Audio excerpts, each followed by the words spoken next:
بدلناها. لا الهاوس هولد الكاستمر نفسه.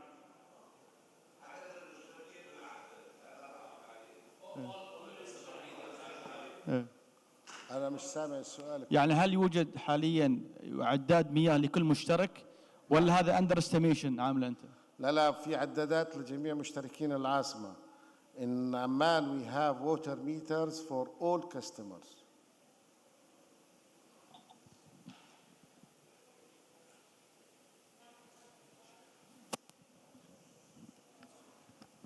My question is, when I did inspections in the network, the quality of the pipes plays a big role.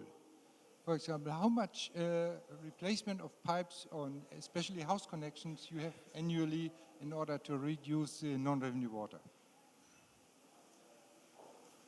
I forgot to tell the participants about the material used in the network, by the way. In Amman, we use several types of materials. Primary and secondary systems mainly is ductile and black steel, while the tertiary system, HDPE and ductile also. Number of house connections has been replaced. I can tell you that until now we have replaced around 70% from all over the house connections.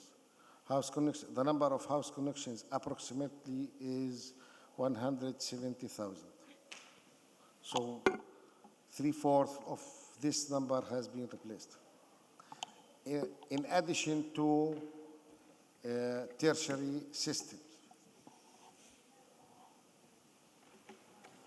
لا تسمح لي سؤال بخصوص ذكرت في العرض انك عزلتوا الدي ام ايز بالاند كابس، ما راح تسبب هذه مشكله في انه يكون والله عندي كروجن او ديد اندز في نهايه الشبكات، انه يكون فيها مثلا ترسبات او انتم عزلتوا شبكات الدي ام ايز بالديد اندز، قطعتوا الخط وسكرتوا من الجهتين، فهذه ما راح تسبب لك مشكله والله في كروجن في نهايه الشبكات؟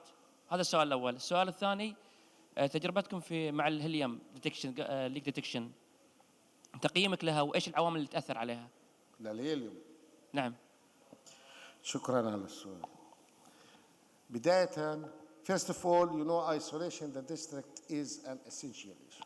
It's a must, whether is it by end cap or, which is the preferable, you know, or by isolation valves. Now the problem of having, you know, sediments or sands, always you can find like these issues, but also the network already equipped with washouts. Wherever we find this, we can just looping the network or flushing the network.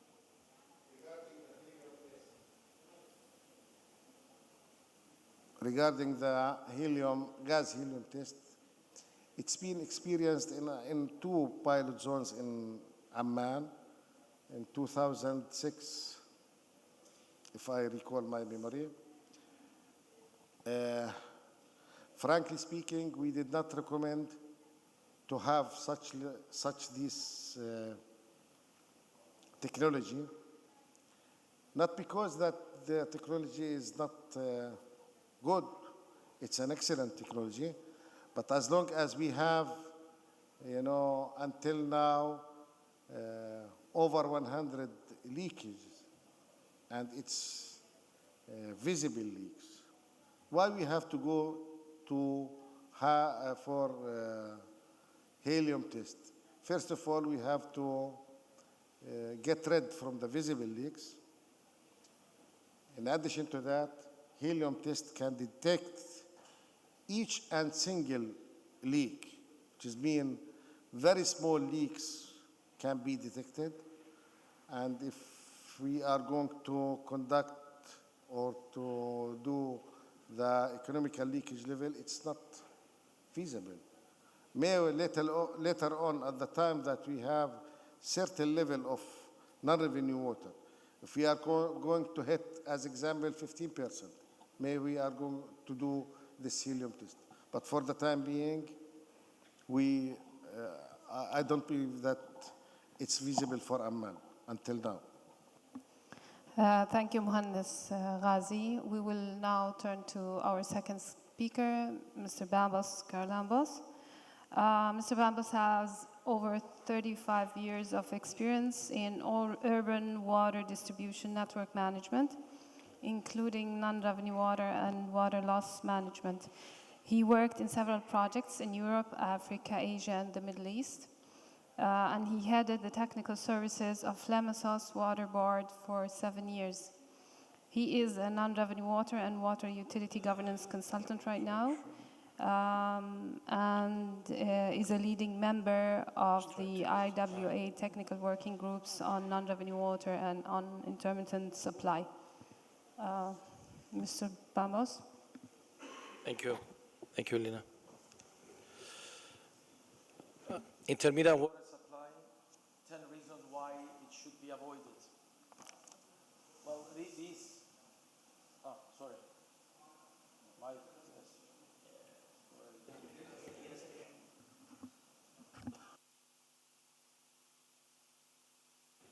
Now it's on. Yeah. Okay, now it's on. Yeah, I was saying intermittent water supply, 10 reasons why it should be avoided.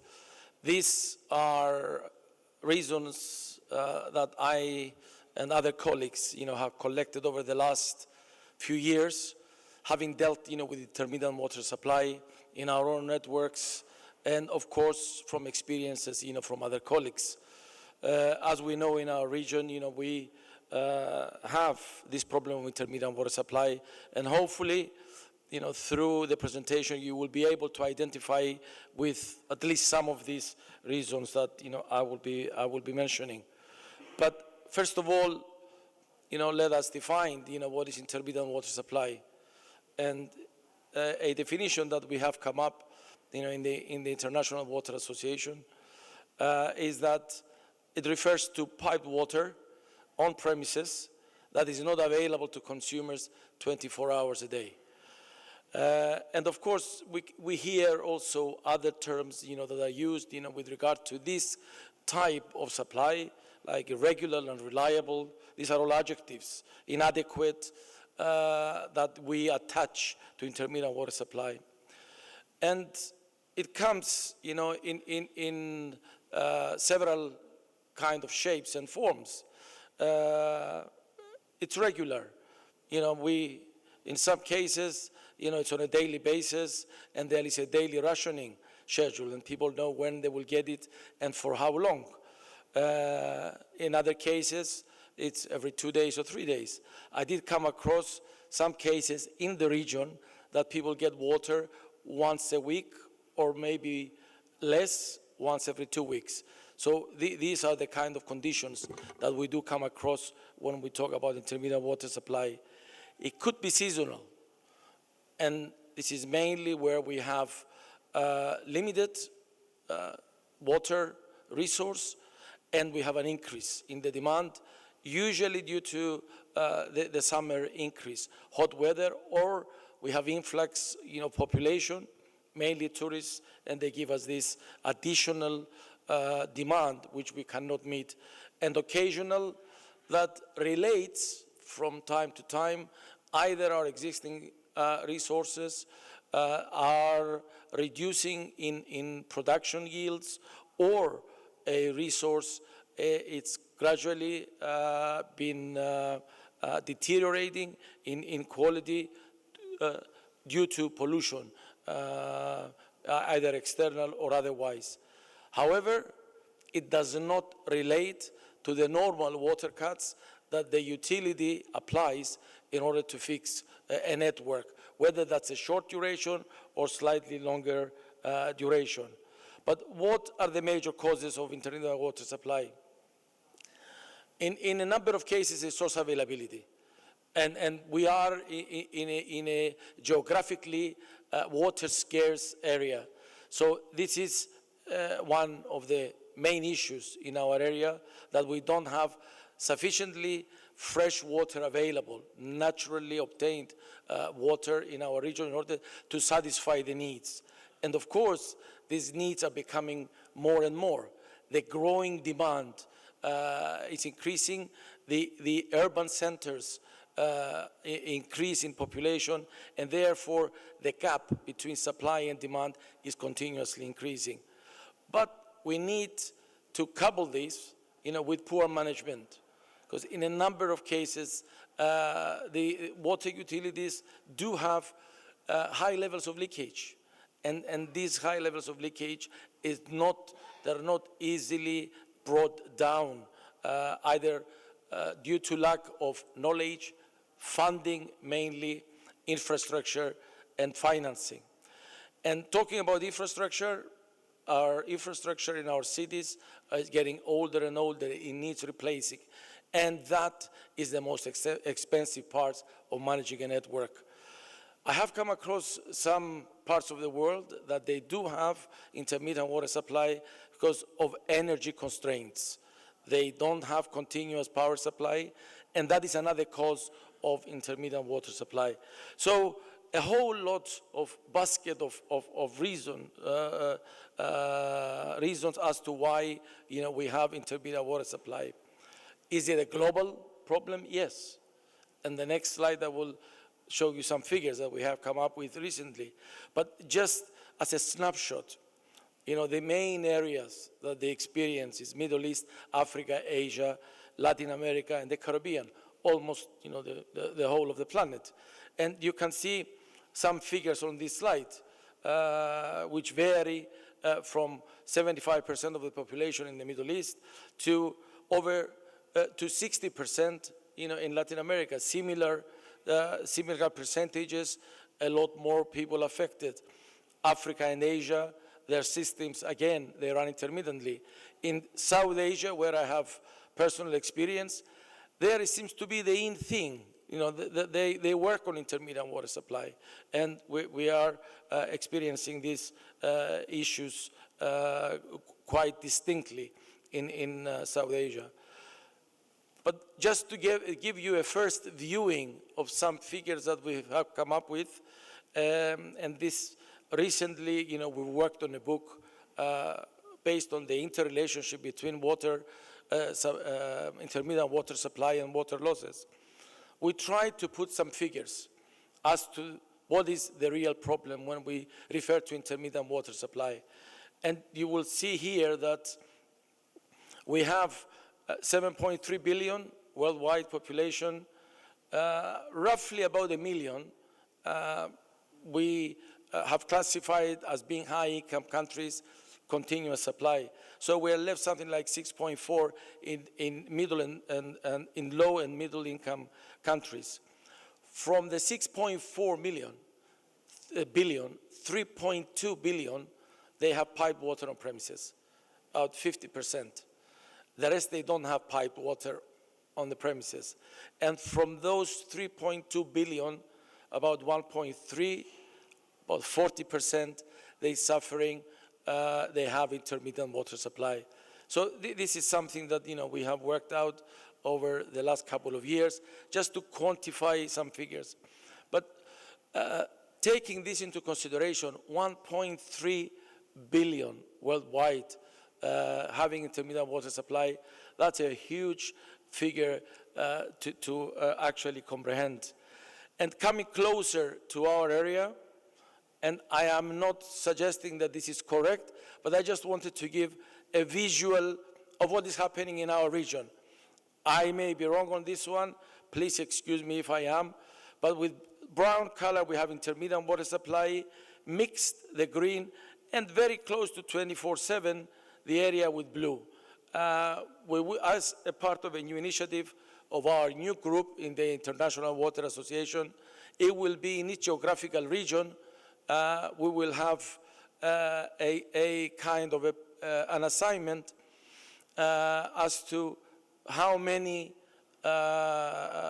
utilities in each country are practicing intermittent water supply. So we need to have more accurate data. So this is a very rough approximation. Now, the main implications having intermittent water supply, I just put down, the main ones. And I'm sure, you're all familiar with this. We've seen earlier on in the presentation of Miyahuna that they moved from the multi-jet or single-jet meters into the ultrasonic ones without any moving parts. Well, maybe one of the major reasons that pushed them in that direction was perhaps intermittent water supply. They couldn't catch everything. They were damaged. So it's a major cause to the meters, intermittent water supply, damaging of the mechanism, not registering correctly, rapid wear and tear of the meter itself. And of course, a lot of customer dissatisfaction, because if you register air and you pay for air, nobody would like to do that. The difference in pressures between low areas, intermediate areas, and high areas. Usually the people in high areas, they are the last to get water, the first to be cut off, and they don't get sufficient water. So it's a major issue. And deterioration in emptying and refilling the network, both quality and also the integrity, the quality of water and the integrity of the pipelines, the structural integrity, it's huge. So all these are major problems which utilities are facing every day when they run their systems intermittently. Now, we have put together 10 major reasons, we believe, as to why intermittent water supply should be avoided. And all these reasons basically have been proved either through case studies or through collection of data and information. Increase in leakage, it's inevitable.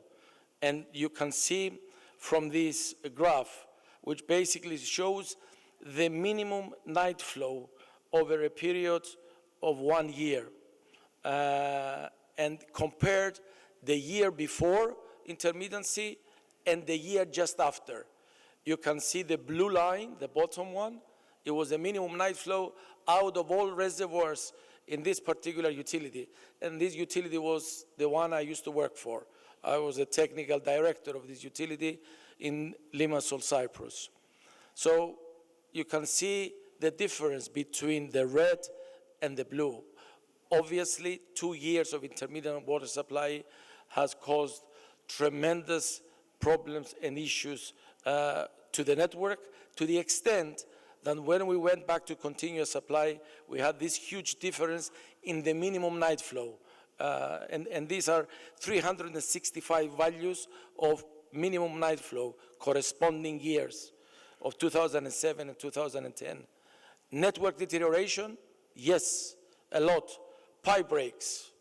People tend to do whatever they think of in order to get water first. You can see on the top left, the slide on the top left, in the space of about 1 meter, 5 service connections, because each house, they want to have a service connection so that they think that when the water comes, they will get it first.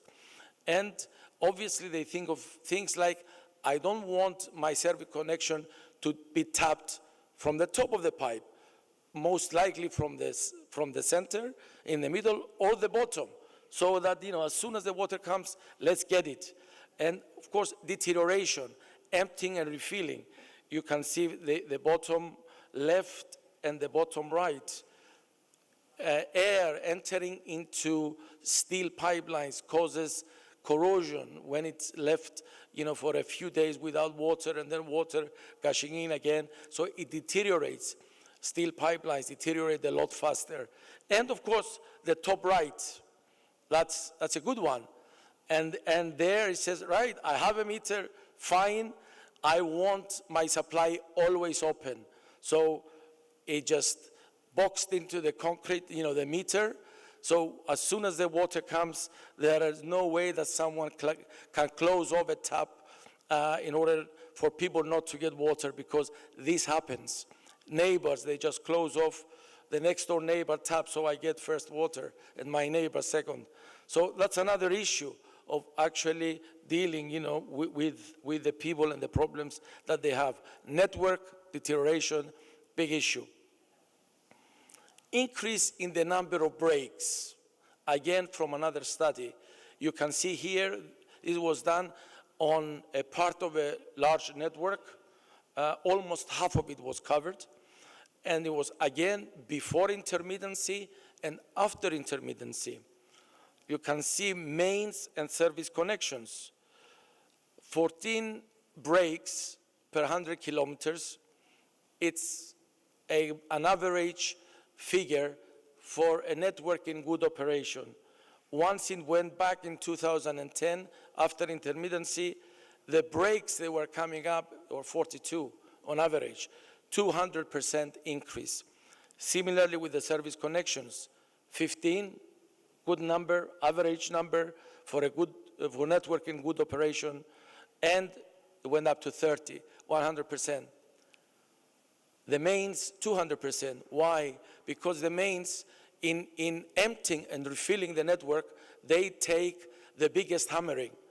The mains are the ones that they have the biggest impact, of the very high pressures that are generated in refilling our network. One of the major issues for me in an intermittently run network, it's the quality of the water that we're supplying and the health, and that perhaps being a major health hazard. You can see here from the graph, from the picture on the left, that once the network is empty and we don't have a good sewerage system, and in many places, indeed we don't, then obviously through the breaks, we have ingress of polluted effluent. And as soon as the water gets in, then that is carried to the customers, to the consumers. And I have put on the right-hand side a pie chart. These, in fact, are not percentages of incidents. I did not put the name of the city. It's in our region, wider region. And what I wanted to show is the proportion of the waterborne diseases in this particular instance. You can see that mostly we have 38% of typhoid and 35% of diarrhea. These are the major problems that we can have in terms of health issues, in an intermittent water supply system. And to a lesser extent, we have diarrhea and some extreme cases of cholera. So it does, in fact, constrain, the quality of service that we provide to our customers, and creates health issues. Added financial cost to the company, for sure. I will not go into the detail for the numbers, but here, on the one hand, we have loss of revenue because we may sell less water.